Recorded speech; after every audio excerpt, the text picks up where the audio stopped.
Hello everyone. आपके साथ आज जो क्वेश्चन डिस्कस किए जाएंगे वो बायोलॉजिकल क्लासिफिकेशन के काफ़ी इंपॉर्टेंट क्वेश्चन होंगे। तो इन क्वेश्चंस को आप लोग ध्यान से यहाँ पे स्टडी कीजिएगा और बाद में आप लोग खुद इनको सॉल्व जरूर कीजिएगा। पहला क्वेश्चन आप लोगों के सामने यहाँ पे आता है कि विच of the following statement is not correct for virus. इनमें से कौन सा स्टेटमेंट वायरस के लिए यहाँ पे करेक्ट नहीं है। पहला है आपका option virus are obligate parasite. Virus can multiply only when they are inside the living cell. तीसरा है virus can not pass through the bacterial filter. तो यही स्टेटमेंट आपका जो वो यहाँ पे इनकरेक्ट दिया गया है, क्योंकि वायरस जो है वो बैक्टीरियल फिल्टर से पास आउट यहाँ पे हो जाते हैं। तो पहले ऑप्शन का करेक्ट आंसर है आपका सी। स्टूडेंट्स, अगर आपसे बात करें कि वीडियो नेक्स्ट क्वेश्चन से बढ़ने से पहले अगर आपने हमारे टेलीग्राम चैनल को ज्वाइन नहीं किया है तो ISP नीट यूजर नेम से ज्वाइन कर सकते हैं। इस सीट की PDF डाउनलोड करने के लिए लिंक नीचे कॉमेंट सेक्शन में दे रखी है, वहाँ पर जरूर विजिट कीजिएगा। आप हमारे यूट्यूब चैनल को भी सब्सक्राइब कर सकते हैं रेगुलर ऐसे क्विज के लिए। स्टूडेंट्स, नेक्स्ट क्वेश्चन की बात करेंगे। Which of the following statement is not correct for blue green algae and bacteria. Bacteria blue green algae के लिए इनमें से कौन सा स्टेटमेंट सही नहीं है। तो इसका करेक्ट आंसर है students C, both are divide of nucleus. ये दोनों के लिए सही है। सॉरी, क्वेश्चन ये था कि दोनों के लिए इनमें से कौन सा स्टेटमेंट यहाँ पर सही है। तो इसका करेक्ट आंसर है सी, कि दोनों के पास they both are divide of nucleus. अगर एनारोबिक की बात करें तो एक यहाँ पे एरोबिक होता है, दूसरा आपका यहाँ पे एनारोबिक होता है। क्योंकि साइनोबैक्टीरिया ब्लू ग्रीन एल्गी की बात करें तो these are photosynthetic autotroph. Next question की बात करें, which of the following statement is incorrect. इनमें से कौन सा स्टेटमेंट आपका इनकरेक्ट है। तो इसका करेक्ट आंसर आपका हो जाता है ए, TMB has double standard RNA molecule. ये गलत है क्योंकि यहाँ पर सिंगल स्टैंडर्ड RNA मॉलिक्यूल की बात की जाती है।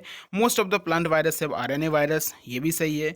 Bacteriophage has double standard DNA, ये बात भी आपकी बिल्कुल सही है। NCERT के लास्ट जब ये चैप्टर एंडिंग होता है उससे पहले ही आपको ये सारे के सारे स्टेटमेंट बैक्टीरिया का जो पूरा दिया गया है पैरा, उसमें आपको मिल जाएंगे। नेक्स्ट क्वेश्चन की स्टूडेंट्स बात करेंगे, which of the following statement are correct for bacteria. इनमें से कौन सा स्टेटमेंट बैक्टीरिया के लिए करेक्ट है। पहला है they are the member of kingdom Monera. Kingdom Monera के मेंबर हैं, ये बिल्कुल सही है। They live in extreme habitat such as hot spring, desert, snow, deep ocean, ये हर जगह पाए जाते हैं, तो ये भी आपका सही है। दे show the most extensive metabolic diversity, ये स्टेटमेंट भी सही है, इसलिए आपके चारों के चारों स्टेटमेंट सही हैं और आपका करेक्ट आंसर होता है D, all the above. Next question की बात करेंगे, which of the following statement is the characteristic feature of chrysophytes. इनमें से कौन सा जो है कैरेक्टरिस्टिक फीचर इनका होता है। पहला स्टेटमेंट है आपका, they are the parasitic form which cause the disease in animal. Next है, they have a protein rich layer called pellicle. They have a indestructible cell wall layer deposit with silica. ये statement आपका बिल्कुल सही होता है कि उनके पास एक ऐसी सेल वॉल की लेयर होती है जो सिलिका की बनी होती है, जिसको हम डिस्ट्रक्ट इतनी आसानी से नहीं कर सकते हैं। इसका करेक्ट आंसर आपका यहाँ पे सी हो जाता है। नेक्स्ट क्वेश्चन की बात करेंगे, which of the following statement is correct for dinoflagellate flagella. इनमें से डायनोफ्लैजिलेट फ्लैजिला के लिए कौन सा स्टेटमेंट सही है। पहला है, a single flagellum lie in a transverse groove between the cell plates. दूसरा है, अ सिंगल फ्लैजिलम। तीसरा है, टू फ्लैजिलम। देखिए डायनोफ्लैजिलेट है तो यहाँ पे सीधी बात है, जहाँ पे टू फ्लैजिला वाला ऑप्शन आए आपको सबसे पहले उसी को देखना है, क्योंकि इसमें दो फ्लैजिला होते हैं। एक आपका लॉन्गिट्यूडनली होता है, दूसरा आपका transversely furrow between the cell plates. तो इसका करेक्ट आंसर आपका सी हो जाता है। तो ये चीज़ आपको सीधी समझनी पड़ेगी कि सारे ऑप्शन को पढ़ने की ज़रूरत नहीं है। जैसे ही आपको टू फ्लैजिला वाला ऑप्शन दिखा आप उस पर जंप कर जाइए। नेक्स्ट बात करेंगे, the bacteria which oxidise various inorganic substance and use the release energy for the synthesis of food are called archaebacteria, heterotrophic bacteria, photosynthetic autotrophic bacteria, या फिर कीमोसिंथेटिक ऑटोट्रॉपिक बैक्टीरिया। तो इसका correct answer है आपका सी, इनको हम chemosynthetic autotrophic bacteria कहते हैं। Next question students, clamp connection is found in. Clamp connection किस में पाया जाता है आपका, बेसिडोमाइसिड, एस्कोमाइसिटीज, सैक्रोमाइसिटीज या हैप्लोमाइसिटीज। तो इसका करेक्ट आंसर है बेसिडोमाइसिटीज। आपका क्लैंप कलेक्शन जो होता है कनेक्शन आपका बेसिडोमाइसिटीज में यहाँ पे पाया जाता है। नेक्स्ट क्वेश्चन है, dikaryon formation is the characteristic feature of. इनमें से किसका कैरेक्टरिस्टिक फीचर है डाइकैरियन का फॉर्मेशन होना। आपके सामने पेयरिंग में ऑप्शन दिए गए हैं, ascomycetes, basidiomycetes, phycomycetes, basidiomycetes, ascomycetes and phycomycetes, और फाइकोमाइकोसिटीज एंड जाइगोमाइकोसिटीज। तो इसका करेक्ट आंसर है आपका ए, एस्कोमाइसिटीज एंड बेसिडियोमाइसिटीज। तो इसका करेक्ट आंसर आपको फिर से बता रहा हूँ, इसका करेक्ट आंसर है आपका ए। नेक्स्ट क्वेश्चन की आपके सामने बात करेंगे, the genetic material of viruses include, virus का जेनेटिक मटेरियल क्या होता है? Only RNA, only DNA, RNA and DNA both, RNA और DNA, one nucleic acid in a virus, इनका कौन सा है? तो इसका जो करेक्ट आंसर है वो आपका यहाँ पे डी ऑप्शन जो है वो बिल्कुल करेक्ट होता है, आरएनए और DNA, for example one nucleic acid in virus. बात करेंगे students,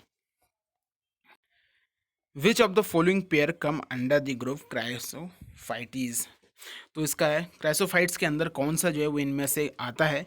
डायोटम्स and euglena, euglena and trypanosoma, diatoms and desmids, gonyaulax and desmid. इसका करेक्ट आंसर है आपका डायटम्स एंड डेस्मिड्स, ये जो होते हैं वो आपके यहाँ पे क्राइसोफाइट्स के अंदर आते हैं, diatoms and desmid.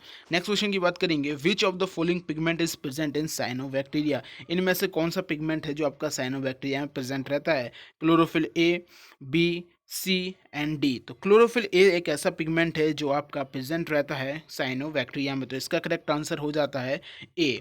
Next question की बात करेंगे, which of the following statement regarding cyanobacteria is incorrect, cyanobacteria के रिगार्डिंग इनमें से कौन सा स्टेटमेंट है जो इनकरेक्ट होता है?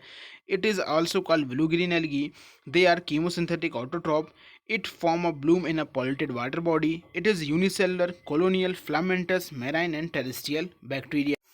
तो इसका करेक्ट आंसर है आपका यहाँ पे B, because they are photosynthetic autotroph, ना कि कीमोसिंथेटिक ऑटोट्रॉप, वो आपके फोटोसिंथेटिक ऑटोट्रॉप होते हैं ना कि कीमोसिंथेटिक ऑटोट्रॉप। नेक्स्ट क्वेश्चन है, fungus show asexual reproduction by all the following kind of spore except, fungus में इनमें से यहाँ पे स्पोर्स दिए गए, इनमें से कौन सा ऐसा है जिसमें फंगस में एसेक्सुअल रिप्रोडक्शन नहीं होता है? कोनिडिया, ऊ स्पोर, स्पोरेंजियोस्पोर एंड जू स्पोर। तो इसका करेक्ट आंसर है आपका ऊ स्पोर, फंगस में सबसे यहाँ पे होता है, केवल ऊ स्पोर से यहाँ पे नहीं होता है। फाइनली एक और क्वेश्चन आपके सामने बात करेंगे, how many bacteria are produce in 4 hours if bacteria divide once in an half hour, एक बैक्टीरिया आधे घंटे में जो है वो एक बार डिवाइड करता है, तो 4 घंटे में टोटल कितने बैक्टीरिया का जो है वहाँ पे फॉर्मेशन हो जाएगा? तो इस क्वेश्चन का जो करेक्ट आंसर है वो करेक्ट आंसर है आपका डी 256। आप समझिए कि हर आधे घंटे में 2 बैक्टीरिया आपको मिलेंगे, 1 से 2, 2 से 4, 4 से आपको 8 मिलेंगे, 8 से 16 मिलेगा। आप टोटल ये देखिए कि 4 घंटे के अंदर जो बैक्टीरिया होगा वो आपका 8 बार यहाँ पे डिवाइड यहाँ पे कर जाएगा।